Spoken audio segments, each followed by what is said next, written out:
আজ আমি শেয়ার করব টুকরো টুকরো কিছু ভৌতিক অভিজ্ঞতা, যা আমার ছোটবেলা থেকে আমাকে তাড়া করে ফিরছে।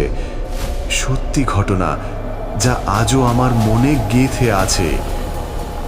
আজ সেইগুলোই আমি আপনাদের সাথে শেয়ার করব। আমার দাদুরা 3 ভাই। বড় দাদুর ছোট ছেলে যখন বিষ খেয়ে মারা যায়, তখন আমি ক্লাস 4-এ পড়ি। দিনটা ছিল দুর্গাষ্টমীর দিন।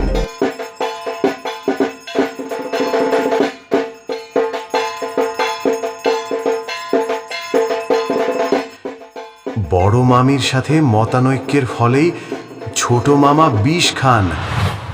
মামা মারা যাওয়ার পর ছোট মামি কর্মসূত্রে কলকাতা চলে আসেন। তারপর থেকেই ছোট মামার বাড়িটি ফাঁকাই পড়ে থাকে। আমি ছোট থেকেই দাদুর বাড়ি থেকেই মানুষ। পড়াশোনা ওখানকার স্কুলেই করি।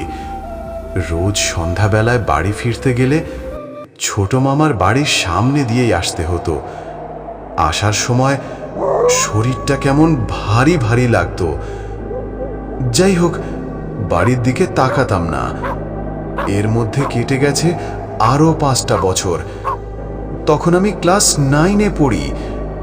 আমার তখন হিন্দি সেকেন্ড পেপারের পরীক্ষা আগামী দিন, তাই প্রস্তুতি চলছে জোর কদমে। পড়তে পড়তে রাত্রি প্রায় 3টে বেজে গেছে। এমন সময় বই থেকে মুখ তুলে জানালার দিকে তাকাতেই দেখি ছোট মামা জানালার শিক ধরে দাঁড়িয়ে আছে। আমার তখন এমন অবস্থা যে আমি হাত পা নড়ানোর ক্ষমতাটুকুও হারিয়ে ফেলেছি। 2 মিনিট এইভাবে কাটার পর চোখ নিচে নামিয়ে নিই। পাশের রুমে দিদা শুয়ে রয়েছেন, তবুও ডাকতে পারছি না। গলা দিয়ে আওয়াজ বেরোচ্ছে না। কোনো মতে গায়ত্রী জপ করতে করতে জানালাটা বন্ধ করে শুয়ে পড়ি। চাদর মুড়ি দিয়ে রাম নাম জপতে জপতে শোবার খানিকটা পরে ক্লান্তিতে ঘুমিয়ে পড়ি। খানিকক্ষণ পরে কারোর পায়ের আওয়াজে ঘুম ভেঙে যায়। চাদরটা একটু ফাঁক করে দেখি ছোট মামা একটা ফাঁসির দড়ি আমার মুখের সামনে ঝুলিয়ে দাঁড়িয়ে আছে। জীবনে যত মন্ত্র জানতাম একে একে জপতে শুরু করি। ভয়ে সংজ্ঞা হারিয়ে ফেলি। সকালবেলায় চেতনা ফিরলে দিদা দাদুকে সব খুলে বলি।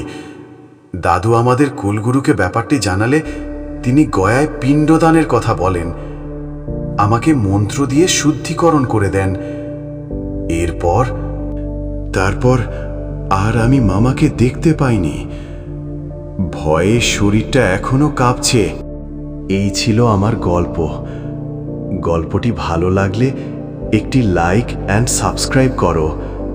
আর হ্যাঁ, শেয়ার করতে ভুলো না।